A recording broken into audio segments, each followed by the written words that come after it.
ગઈકાલે પીજીવીસીએલના general manager finance તરીકે નોકરી કરતા કિંતુ કુમાર શશિકાંતભાઈ મલકાણ સાથે એક સાયબર ફ્રોડનો બનાવ બનેલ હતો.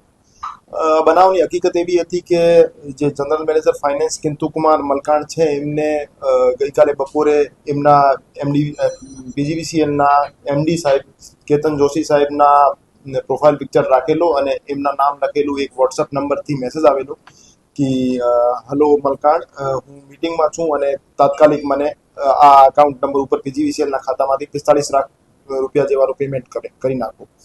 તો એમને કેતન જોશી સાહેબના જેન્યુઇન નંબર માનીને, એમનો જેન્યુઇન મેસેજ માનીને બેંક ખાતામાંથી, પીજીવીસીએલના બેંક ખાતામાંથી જે બેંક અકાઉન્ટની ડિટેલ પ્રોવાઈડ કરવામાં આવેલ હતી એ ખાતામાં 45 લાખ રૂપિયાનું ટ્રાન્ઝેક્શન કરી નાખ્યું. આ ટ્રાન્ઝેક્શન થયા પછી 30 લાખ રૂપિયાનો ટ્રાન્ઝેક્શન કરવા માટે ફરીથી મેસેજ આવેલો. તો ફરીથી મેસેજ આવ્યા પછી એમને શંકા ગઈ, તો એમને પોતાના એમડી સાહેબ સાથે કન્ફર્મ કર્યો. તો એમને ખ્યાલ આવ્યો કે એમની સાથે સાયબર ફ્રોડનો બનાવ બનેલ છે.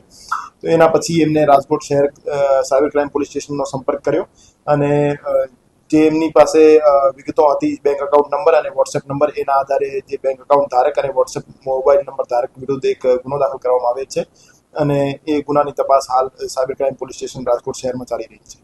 જે અકાઉન્ટ્સમાં પૈસા ગયેલ છે એમાં ફ્રીઝ કરવામાં આવેલ છે અને એમનો ડેબિટ ફ્રીઝ કરી એને જે પણ અમાઉન્ટ અમારો ડિસ્પ્યુટેડ હતો એને બ્લોક કરવામાં આવેલ છે. અમુક અમાઉન્ટ જે છે એ એટીએમ અને ચેક મારફતે વિડ્રો થઈ ગયેલ છે. આ સિવાયનો તમામ અકાઉન્ટમાં તમામ અમાઉન્ટ છે એ હોલ્ડ કરવામાં આવેલ છે. શરૂઆતમાં એક અકાઉન્ટમાં પૈસા ગયા, પછી એક અકાઉન્ટથી મલ્ટિપલ લેયર્સમાં, મલ્ટિપલ અકાઉન્ટ્સમાં પૈસા ટ્રાન્સફર થયેલા છે. તો એ બાબતે અમે તપાસમાં એમના ઉપર કાર્યવાહી કરીશું. જે અકાઉન્ટ છે એ સિલીગુડી વેસ્ટ બેંગોલનો અકાઉન્ટ છે અને ત્યાંથી જ વિડ્રો થયેલ છે અને હજુ સુધી એ એકાઉન્ટમાંથી કોઈ ફ્રોડ થયાનો સામે નથી આવ્યો. પણ આજે સવારે એક બીજા ડિપાર્ટમેન્ટમાં રાજકોટ શહેરના જ એક બીજા અધિકારીને એ રીતનો મેસેજ આવ્યો હતો, પણ એમને સમયસર ખબર પડી ગઈ કે એ ફ્રોડ છે. તો એને સાયબર ક્રાઇમનો સંપર્ક કર્યો તો એમને જાણ કરવામાં આવી હતી કે એ રીતે ટ્રાન્ઝેક્શન નહીં કરવા. હજુ સુધી અમારી પાસે જે પ્રાથમિક વિગતો અવેલેબલ છે એમાં 45 લાખ પૈકી 33 લાખ જેવી રકમ હોલ્ડ થયેલી છે અને 2.5 લાખ જેવી અમે ચોક્કસ કહી શકીએ કે આ વિડ્રો થઈ ગયેલી છે. બાકી તપાસ દરમિયાન સામે આવશે. ફરિયાદીશ્રીનો એમાં કોઈ નેગેટિવ રોલ નહીં જણાઈ આવતું.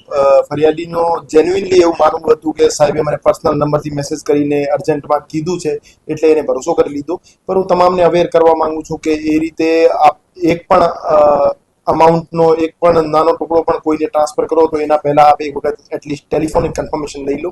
કોઈના મેસેજ આધારે અથવા કોઈ સોશિયલ મીડિયા સાઇટ અથવા વોટ્સએપના મેસેજ આધારે કોઈના અકાઉન્ટમાં આપ કોઈ પણ પ્રકારનો અમાઉન્ટ ટ્રાન્સફર ના. એવું પ્રથમ વખત હતું કે એમડી સાહેબના નામથી મેસેજ આવ્યું હતું, નવા નંબરથી મેસેજ આવ્યું હતું, તો એમને ટ્રાન્સફર કર્યું. બાકી જનરલ મેનેજર ફાઇનાન્સ હોવાના કારણે એમડી સાહેબ સાથે આ રીતની એમની ચર્ચા થતી હતી, પણ એમના રેગ્યુલર નંબર સાથે થતી હતી.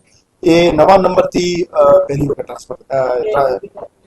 અમે રાજકોટ શહેરના જે તમામ કચેરીઓ છે એમના જે અકાઉન્ટ બ્રાન્ચમાં કામ કરતા માણસોને અવેર પણ કર્યા છે કે એ રીતે આપના બોસના નામે આપને કોઈ પણ પ્રકારનો મેસેજ આવે કે પર્ટિક્યુલર અમાઉન્ટ આપ એક ખાતામાં ટ્રાન્સફર કરો તો આપ સીધા વાત માન્યા કરતા આપ એક વખત ટેલિફોનિક કન્ફર્મેશન લઈ લો, રૂબરૂ જઈને ચર્ચા કરી લો, પછી જ આપ કોઈ અમાઉન્ટ ટ્રાન્સફર કરો. એના કરતા આપ ફક્ત અને ફક્ત મેસેજના આધારે કોઈ પણ પ્રકારનો અમાઉન્ટ ટ્રાન્સફર ના કરો.